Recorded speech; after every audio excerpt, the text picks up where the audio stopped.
Donnie and Dolly. The team is supported by ableauctions.ca.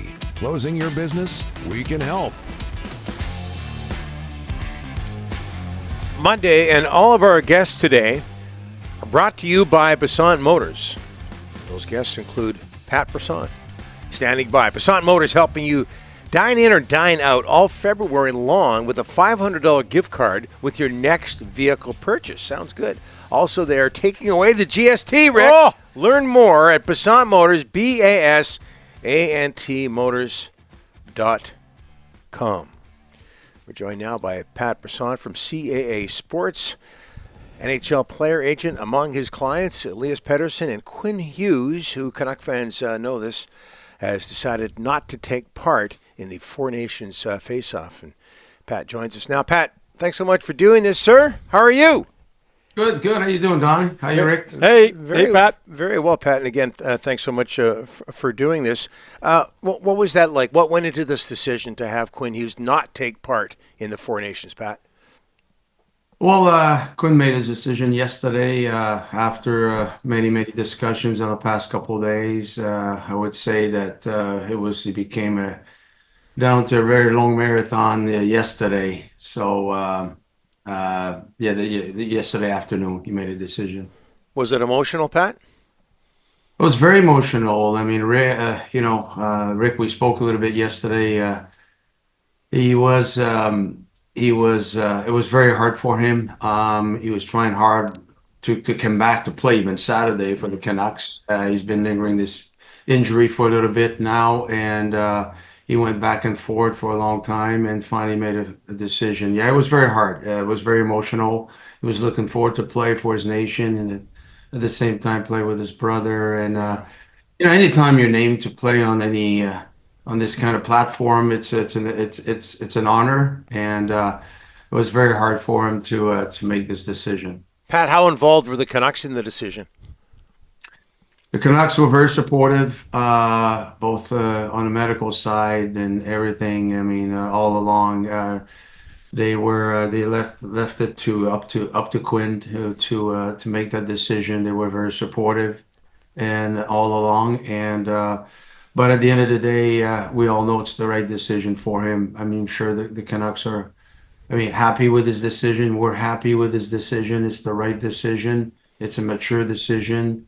But not an easy one.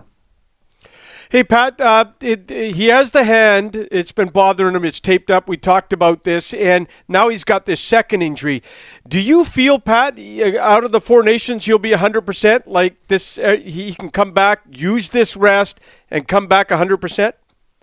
Well, the odds are that he's going to be way better. To be honest, to say that he's going to be 100%. I think he's going to be much closer to 100%. Let's put it this way, he's not putting himself at risk during this time period, both mentally and physically. I think it's going to be a proper 10 days for him in order to feel better, get better. So the odds are that he's going to be, if he's not 100%, he's going to be very, very close on both injuries that he has. Now, if he would have gone to the Four Nations, you put yourself at risk, it's very highly competitive, and therefore you can take another step back, and in a week becomes 2, 3, 4 weeks. Then you're carrying an injury throughout this rest of the season, starting the playoffs. That's the thing about a tournament in February like this. There are lots of players that are banged up right now. Some are worse than others, and it's going to be the same situation next year with the Olympics. There's going to be hard decisions for certain players to be made, and some decisions will be made on their behalf from the medical side of things. So we like our odds that he's going to feel way better. He's going to be in a better position in 10 days from now. Pat, you've got the franchise defenseman we haven't had a franchise defenseman like this. I got to throw this at you. A lot of people are worried in 2 years this guy's going to get up and go and play with his brothers in New Jersey. You know this market, Pat, better than anyone else. It's Vancouver. You know this market. What about his future in Vancouver, Pat?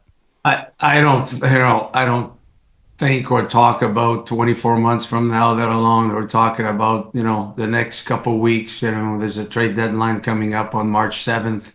Not that it's going to be applicable to Quinn Hughes, but by any virtue.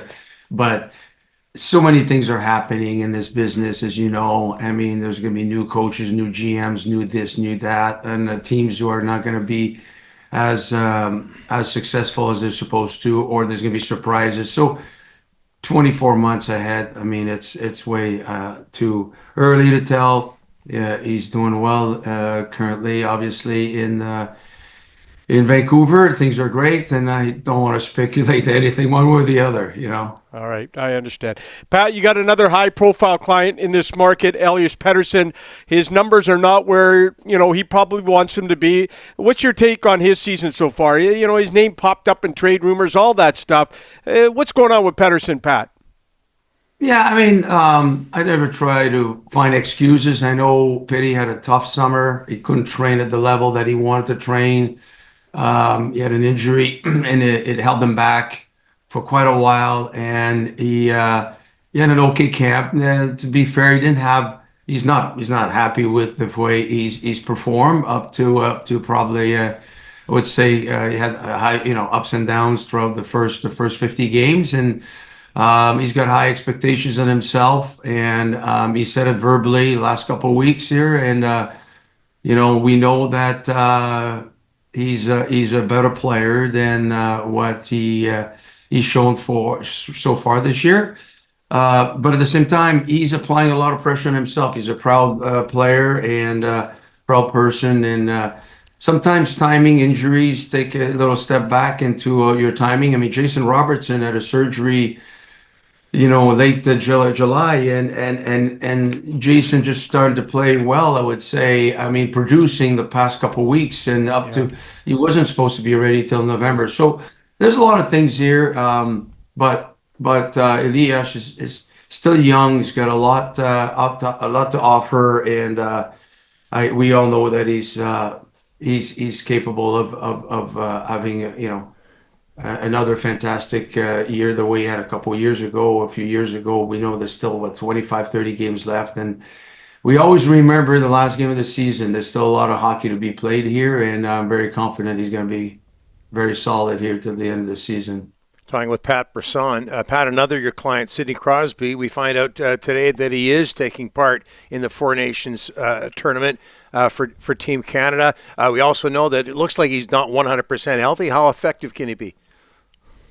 Yeah, I believe. It's an unfortunate surgery last week occurred, and we had a lot of concern on Thursday, Friday, and he's been testing his himself out there, and I think for Sidney to make the decision to go forward, obviously today officially, and he's capable of participating and competing at the level that he wants to compete, and he can. So it was a great decision. We're excited about it today, and.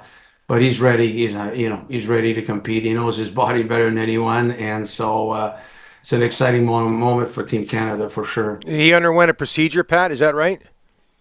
He didn't have any procedure, just treatments, and a lot of treatments going on with players right now. I mean, behind the scenes, a lot of treatments, and I would say biohacking, a lot of things that on the recovery portion of sports now. I mean, more and more than ever, players are doing everything they can, to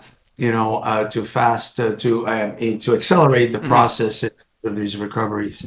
Hey, Pat, off the subject a bit. The salary cap is going up. Revenues seem to be strong, but we found out on the weekend, North America, or at least American TV ratings aren't great. What can you tell us about the health of the NHL right now? Well, we're in an exciting space in sports. I would say in our game. I mean, the revenues are going up. I mean, the Canadian dollar hopefully could go up a little bit. But if we see that the television deals are up now too. I mean, by virtue of the announcement that was made last week with the cap going up, those are great signs that we have a healthier league. And I would say post-COVID, I mean, people are more and more excited to be in stadiums. And if you look at the consumer price index, people are spending more out there, and there's definitely an effect. Sports has been, even the valuations of franchises. It's amazing how much has gone up. If we look at the price of what the Pittsburgh Penguins sold for $900 million during COVID, I believe, and their valuation is going at 1.5 to 1.6, close to $2 billion now.